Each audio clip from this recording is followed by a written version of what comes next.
So one of the things we found is that if we leave things to chance or if we leave it open to interpretation, people interpret it different ways, and then we get different expectations, and then the ball gets dropped. So let's do a little experiment here. Don't look at the book, just in your own words. Tell us what casual means to you. What does casual mean? Button down, collared shirt, Okay. jeans. Okay. Button down collared shirt, jeans. What does casual mean to yourself?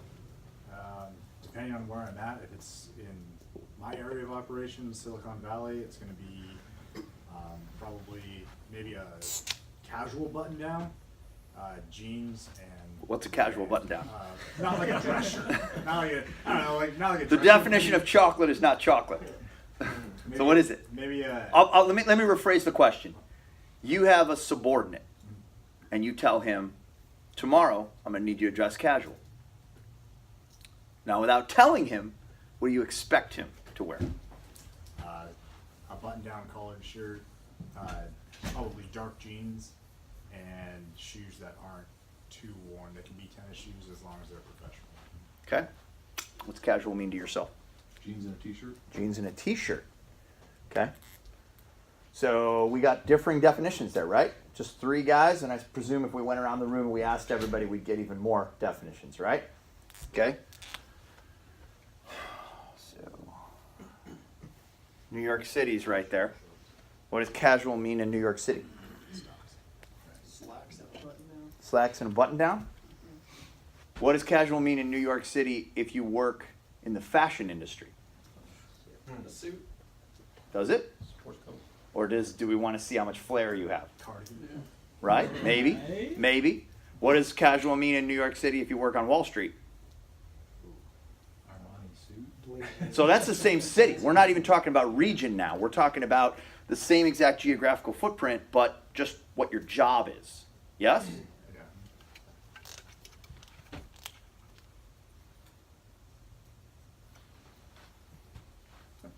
What do you wear to court if you're in Hawaii? Swimsuit. Yeah, you wear a Hawaiian shirt, yeah? Okay. Inside out Hawaiian shirt. You wear a Hawaiian shirt to court. What would a judge say to you if you were in Chicago and you were going to court for battery, domestic violence, or murder charges and you showed up in a Hawaiian shirt? What would the judge say to you before you even got started? If you walked into a Chicago courtroom with a Hawaiian shirt on, what would he say? I'm guilty. He'd probably say, really? Seriously? That's the level of respect that you're displaying here. Yes? But it's my good Hawaiian shirt. Yeah? So what's the point here in this whole discussion we're having right now? What's the point?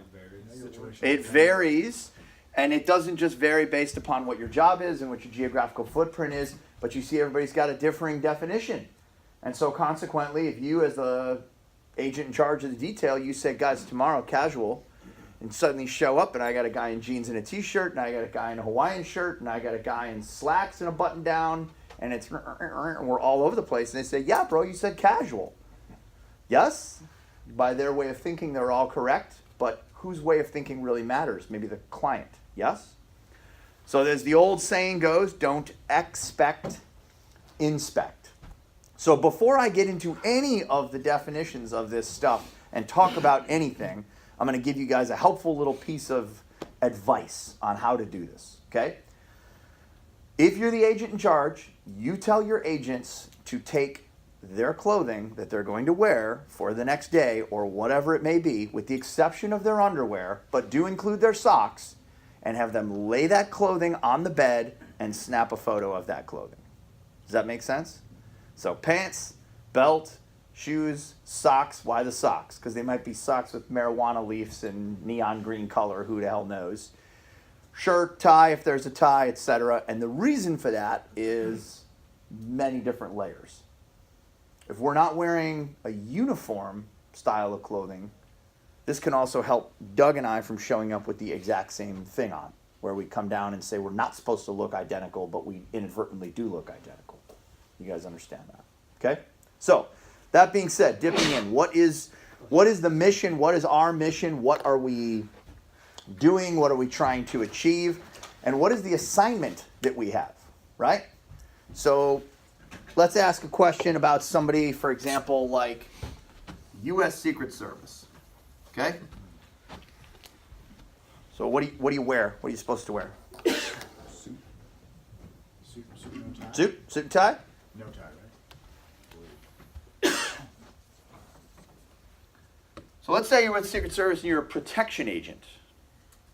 You're an agent. You're on the president. You're likely going to be in what? That suit and tie, yeah? Okay.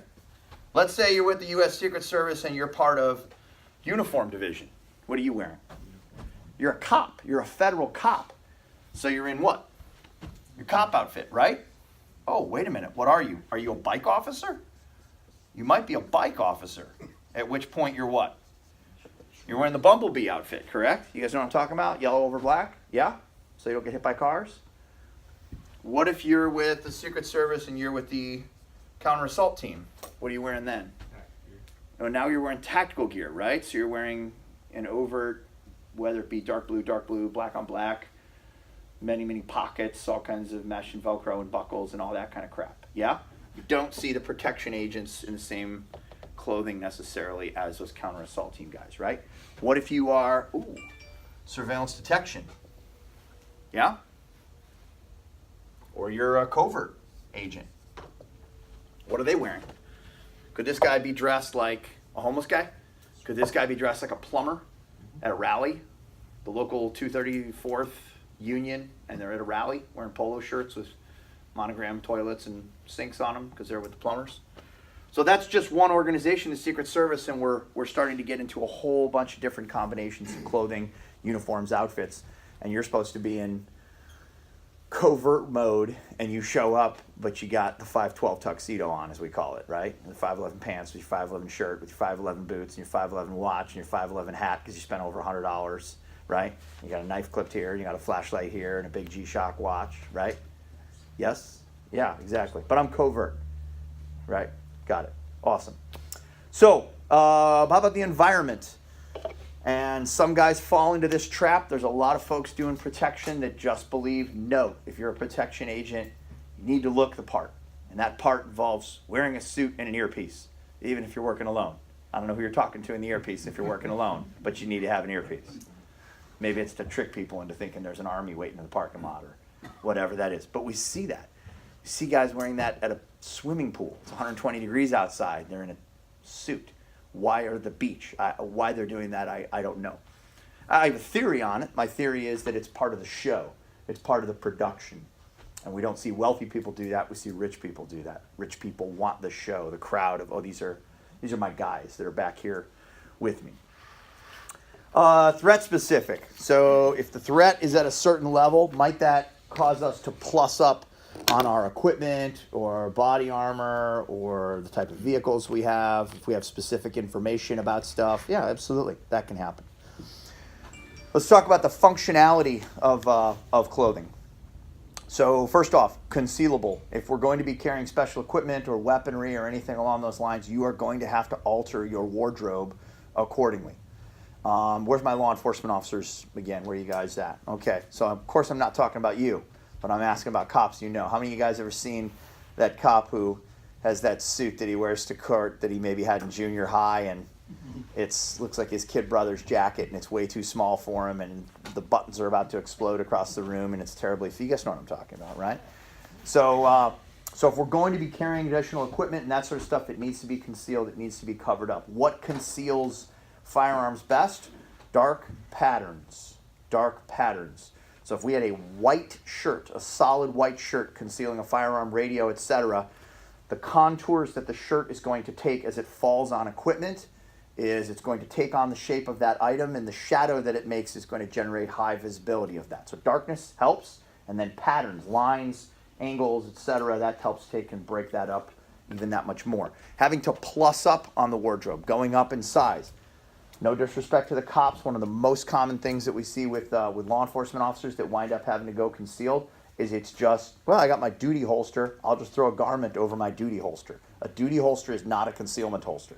It does not work in the same way at all. It's incredibly obtrusive, it sticks out, and it's just awful in that regard.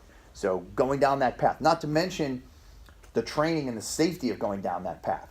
The idea of just, well, you've been flying a Cessna, you can figure out how to fly a 747. And we see that regularly with law enforcement officers. It's a disservice to the officers. You go to the academy, you wear a Sam Brown belt, you do that for X number of years, you test for the detective bureau, and they say, wear a suit on Monday. You'll figure it out. You'll figure it out. And then when they qualify, how do they qualify? Open or concealed? Open, right? You be a narc who carries a gun on your ankle, but you come back out, you put your academy belt back on, shoot your qual, and then leave the range and immediately conceal back up. As I said, that's being an airline pilot, but doing your research on a Cessna. That's madness. You should be training and qualifying with exactly what it is you're using on the daily. So who's with us on Friday? Who's with us for the weapons component? Awesome. We'll revisit that topic. When we talk about practical, defensible, and combative ties in your shoes, any of you guys practice jits, do MMA? Any of you guys? Awesome, good for you. So I want you to imagine you and I are going to get on the mat and we're going to roll for a little bit, but right before we get started, I'm going to put this necktie around my neck. Yeah? And now we'll roll. Do you like that? I do. You love it. You love it. It's setting you up for the win, right? I'm going to go for a ride. And yet we wear this thing, right? What is the function of a necktie? This is a vestige from another time. It's kind of amazing that we still wear it, but it's just kind of take this piece of meaningless cloth that's colored and put it around your neck in a way that can choke you to death, and we'll just wear that. Now, we don't wear clip-ons, nor do we advocate them, right? Because a clip-on looks like a clip-on, and you look like you're 12. So we don't go down that path, but we do need to be conscious of the fact that they are there. If you're in an environment where it's common that might be used against you, some guys take a regular tie, get it sized and fit to the correct size, go on the back, cut it up the back so it's completely cut, and then go to the tailor and have a piece of Velcro sewn on the back so it's just contacted Velcro. It's not a clip-on tie then. If it gets grabbed and yanked, it just breaks away and it pulls off, if that's something you think is going to be an issue. Shoes. You have to spend a considerable amount of time on your feet. Now, how many of you guys own a very nice high-end pair of dress shoes? How many of you guys own a pair? Usually a high-end pair of leather dress shoes, what are the soles made of? Leather. And they are not traction. They are smooth leather. So how does that play out if I wind up stepping on the asphalt and it's wet, or the sprinklers just came on in the grass, or there's in a parking lot and there's a spot and there's a little transmission fluid, right? Or someone spilled a glass of orange juice on the linoleum at the autograph signing. This is bad. They are the worst possible shoes. They're the farthest thing from athletic shoes. The good news for us, especially in modern times here, we're seeing a lot more offerings of dress shoes with rubber soles. So number one, comfortable for standing on our feet for a much greater amount of time. Better traction for safety, fighting, any one of those tasks if we have to do it. So strongly encourage you guys to do that. Regardless of whether you go with leather sole or rubber sole, even though we recommend rubber, make sure your shoes fit correctly. I watched an agent one time. He dipped out of town super quick. He wasn't able, or rather he was able to, but he forgot to bring his dress shoes. And he ran into a mall super fast, walked up and just pointed at the wall and said, give me those in size 10. Didn't try them on or anything. And they fit incorrectly. And how many of you guys ever had just crazy blisters, bad, insane blisters? It's debilitating. It's more painful than chopping a finger off. So he was completely out of the mix. He couldn't work for 2 days because his feet were so torn up from wearing improperly fitted shoes that it cost him. So a detail is not the time or place to break in your shoes, right? It's not like go on a long hike and bring brand new boots you've never worn before and see how it shakes out. Strongly recommend against that. Discreet, conservative, consistent. What do we mean by that? We are not there for fashion show. We're not there to draw attention to ourselves. We're not there for the show. I'm not there to impress, shall we say, right? Flash as much attention as I can draw. That's not what we're doing. We're not peacocking while we're there. It does need to be neat, meaning clean. If you guys can think about the middle of summertime in a more humid environment, might we be perspiring, right? Could that be happening? We could be getting big sweat rings on our armpits and on our back all day. We might wind up changing shirts 2-3 times in a day so that we don't look like a mess. Who does that? Political candidates. When you guys see a big election going on and those guys are going from campaign stop to campaign stop and they're getting on the campaign bus, every single time they get on that campaign bus, what are they doing? Sweaty outfit comes off, new fresh shirt goes on, and they look fresh and clean instead of awful. So levels of attire, what are those things? And again, each one of these is a little bit subjective, and the definitions can vary between who the detail is that you're working for, what the environment is, where you guys are, and so on and so forth. You guys that are here, who currently works here in Silicon Valley on a protective detail or protective team? Okay, so would you not agree that if I showed up in Silicon Valley in a suit with a tie, people would say, why is the FBI here? This is strange, this is out of place, right? Yeah. Whereas in a pair of jeans without holes in it, a nice pair of sneakers, button-down shirt, you don't stand out at all. The hoodie is kind of the de facto uniform. Whereas if we wore that on Wall Street, it would be a little bit strange. Yes? Yes. Fantastic. So resort casual. What if we are at a place that's a little bit more tropical, a little bit more of a resort? Might we be in more relaxed attire? Might that be the case? All right. Absolutely. Absolutely. That can happen. How about professional casual? We're starting to ratchet up here in the chain, how we're defining it. And every one of these terms that I'm listing, you guys can define, with the exception of the last couple, you guys can define these your own way per your team and where you guys are operating. But I can't impress upon you guys enough that you need to define them. So you can come up with a term of your own on your team and you can call it, hey, today's what we call Crazy Wednesday, whatever you guys want to call that. But on your team, you need to have an understanding of what that means. That way we don't have to take and send a guy home because he shows up in a business suit with a pair of New Balance running shoes on. And that's just not going to, it's not going to jive. It's not going to work. Into business formal, and we start getting into formalizing. And again, where are we? What constitutes formal? Now, overt tactical is pretty self-explanatory. What do you guys think we mean if we're talking about overt tactical? What do you think that style of dress entails? Vest, boots. Yeah, let's start getting into the categories of armor, equipment. There's no doubt, there's no concealing, there's no hiding who you are. If we start crossing into overt tactical, I would encourage you guys to start entertaining uniformity. Meaning, if these 5 guys are going to be overt tactical guys and on a counter-assault team, they shouldn't all be dressed different. That's really not a fashion show, where it's, okay, hey, I'm going to wear my plate carrier and my Hawaiian shirt. While we're on that topic, because for some odd reason that does seem to be kind of a, I don't know, a trending, fashionable, fun thing right now. Don't forget what it is you're doing. And if we reach a point where we have to employ lethal force, you're going to get photographed, right? So if we show up and we've got on a Hawaiian shirt with a plate carrier and we've got skulls on our equipment that say, fuck these guys and kill them, and we get photographed and then that gets held up in court, you guys tell me how that plays out. What do you guys think? Yeah? Right? So it could have a negative connotation. When we say custom covert, what in the world does that mean? I'll give you guys an example.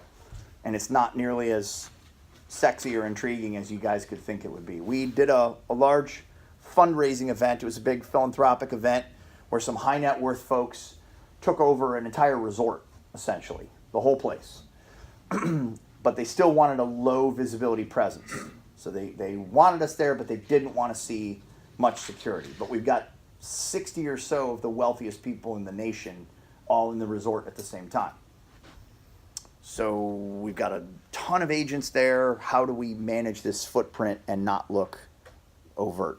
How do we do it? So we go to the hotel staff and we say to them, what's your staff wear? What do they wear? Well, they wear white running shoes, khaki shorts, and these green polos with the name of the facility on it. And we said, great, awesome, we need 10 of those. So we got 10 of the hotel uniforms. So what happens? I put Doug in that uniform, and here's Doug. What's he got in his hands? Towels. It's time for your 8 a.m. patrol. And Doug goes and patrols the property holding towels. It's time for your 9 a.m. patrol. What do I need you to do? You have an empty plate of food with the tin room service cover on it. You go do a lap around the property. So we're still maintaining that presence patrol, but no one is connecting us with being a security presence. They're just looking at us as though we're simple employees.